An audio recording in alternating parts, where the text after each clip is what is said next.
వాతావరణ మార్పుల ప్రభావాన్ని తగ్గించి పర్యావరణ పరిరక్షణకు ప్రతి ఒక్కరూ విత్తనాల బంతులను తయారు చేసి సామాజిక వనాలను పెంపొందించాలని భారతీయ కిసాన్ సంఘ్ జాతీయ కార్యవర్గ సభ్యులు జలగం కుమారస్వామి పిలుపునిచ్చారు. విశాఖపట్నంలోని ఆంధ్ర విశ్వవిద్యాలయం ఏ హబ్ వద్ద ప్రతి ఆదివారం నిర్వహిస్తున్న ప్రకృతి రైతుల సంతలో గ్రీన్ క్లైమేట్ టీమ్ ఎన్జీఓ వ్యవస్థాపక కార్యదర్శి జేవి రత్నం ఆధ్వర్యంలో విత్తనాల బంతుల తయారీ కార్యక్రమం ఆదివారం నిర్వహించారు. ఈ సందర్భంగా జలగం కుమారస్వామి మాట్లాడుతూ శీతోష్ణ స్థితి మార్పుల కారణంగా ప్రపంచ వ్యాప్తంగా వాతావరణ విపత్తులు పెరుగుతున్నాయని ఆందోళన వ్యక్తం చేశారు. ప్రతి సంవత్సరం లాగే ఈ సంవత్సరం కూడా జూన్ 5న పర్యావరణ దినోత్సవం రోజున ఈ సీడ్ బాల్స్ తయారు చేసి కొండల్లోనూ వాటిలోనూ అన్ని చోట్ల వెదజల్లుతున్నారు. జూన్ 5 కాకుండా ఈవెంట్ వాళ్ళకి దొరికినప్పుడల్లా అవకాశం దొరికినప్పుడల్లా ఇవన్నీ చేస్తే ఇంకా పర్యావరణం బాగుంటుందని మా ఉద్దేశం. అలాగే స్కూల్ పిల్లలు, కాలేజీ పిల్లలు మన ఇంట్లో మిగిలిపోయిన మామిడి టెంకలు, అలాగే తాటి టెంకలు అవి కూడా ఈ కొండలపై వేస్తే తాటి చెట్లు కూడా పెరుగుతూ ఉంటాయి, అలా మామిడి చెట్లు కూడా పెరుగుతూ ఉంటాయి. మనం తిని సపోటా గింజలు కానీ ఈ మిగిలిన ఏ ఫ్రూట్స్ అయితే మనం తింటామో అవన్నీ కూడా ఆ గింజలన్నీ తీసుకుని సీడ్ బాల్స్ రూపంలో తయారు చేసుకుని కొండల మీద జల్లితే రానున్న తరాలకి పలానా చెట్టు ఇదని తెలుస్తుంది. ఇది అందరూ చేస్తారనే ఉద్దేశంతో ఈ రత్నం గారు ప్రతి సంవత్సరం చేస్తున్నారు. ఈ సంవత్సరం ఇంకా ఎక్కువ చేయాలనే ఉద్దేశంతో మేము ఈ గింజల సీడ్స్ అవి తెచ్చి ఆయనకి ఇచ్చాం. మీరు కూడా మీ ఇంట్లో పోగు చేసిన గింజలన్నీ మీరు ఫోన్ చేసి రత్నం గారు వస్తే ఆయనే తీసుకుంటారు. అలాగే ఈ కార్యక్రమం జయప్రదం అవ్వాలని కోరుకుంటున్నాం. ప్రతి వ్యక్తి తాము తినే పండ్ల విత్తనాలను భద్రపరిచి వాటిని ఆరబెట్టి విత్తనాల బంతులుగా తయారు చేసి ఖాళీ ప్రదేశాల్లో చల్లడం ద్వారా సామాజిక వనాల పెంపకానికి తోడ్పడవచ్చని తెలిపారు. పర్యావరణ పరిరక్షణలో ప్రజల భాగస్వామ్యం ఎంతో కీలకమని ఆయన పేర్కొన్నారు.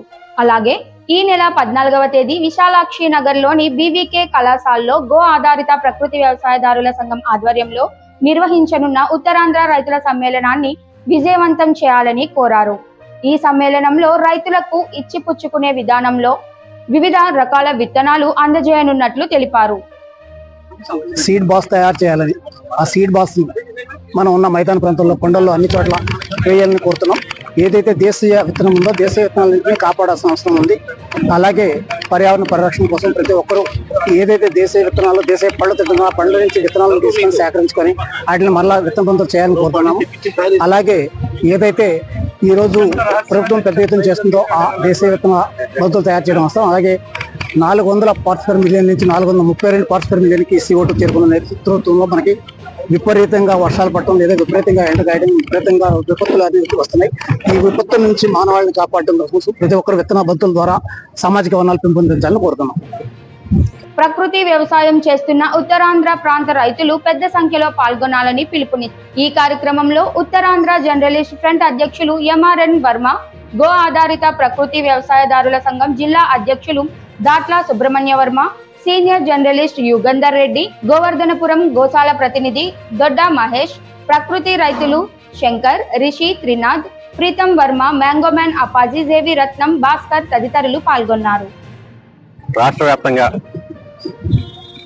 సీడ్ బాల్స్ ద్వారా పర్యావరణాన్ని కాపాడే ఉద్యమం మిత్రులు జేవి రత్నం గారి ద్వారా పెద్ద ఎత్తున జరుగుతుంది.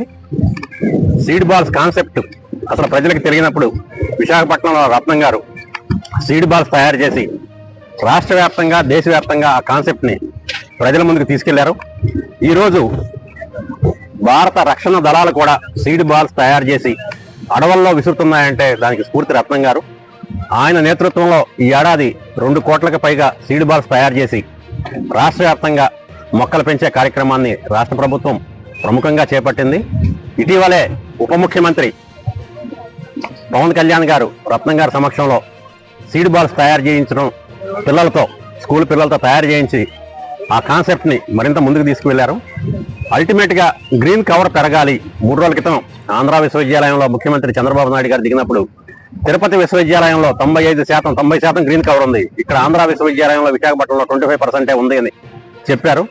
దీన్ని బట్టి గ్రీన్ కవర్ ఎంత బాగా ఉండాలి, ఎంత ఎక్కువగా ఉండాలి అనేది మనకు అర్థమవుతుంది. గ్రీన్ కవర్ను కాపాడటంలో ఇప్పుడు సీడ్ బాల్స్ చాలా కీలక పాత్ర పోషిస్తాయి కాబట్టి దీన్ని విస్తృతంగా మనం ప్రజల్లోకి తీసుకెళ్లాల్సిన అవసరం ఉంది. ప్రజలు కూడా వాళ్ళు తిన్న వాళ్ళ ఇళ్లలో రోజువారీ తిన్న ఫ్రూట్స్కి సంబంధించిన విత్తనాలు ప్రిజర్వ్ చేయటం, వాటిని సీడ్ బాల్స్ లాగా తయారు చేసి ఖాళీ ప్రదేశాల్లో విసరటం అనేది ఒక అలవాటుగా చేసుకోవాలి. మనం తిన్న తర్వాత వచ్చే విత్తనాలన్నింటినీ కూడా డస్ట్బిన్లో పారేస్తున్నాం. అలా కాకుండా వాటిని ఒక దగ్గర ప్రిజర్వ్ చేసి వాళ్ళు స్వయంగా తయారు చేయడం, లేకపోతే రత్నం గారు లాంటి ఎన్జిఓలకి వాటిని అందజేయడం ద్వారా సీడ్ బాల్స్ విస్తృతంగా వ్యాప్తి చెందే విధంగా అందరూ చర్యలు తీసుకోవాలని కోరుకుంటున్నాం.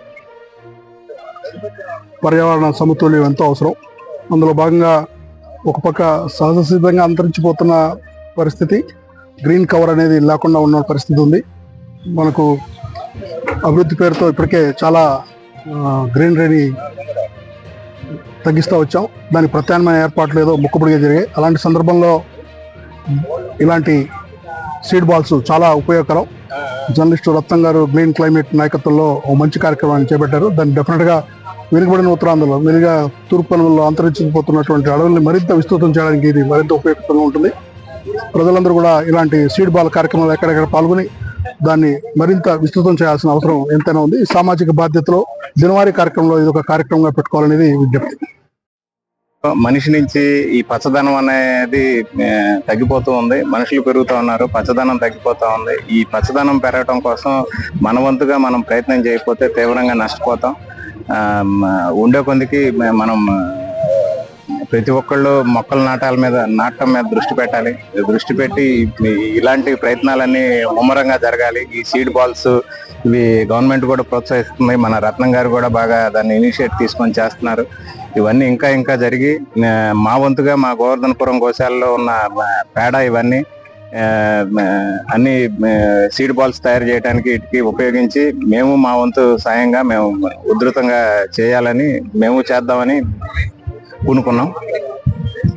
ధన్యవాదాలు.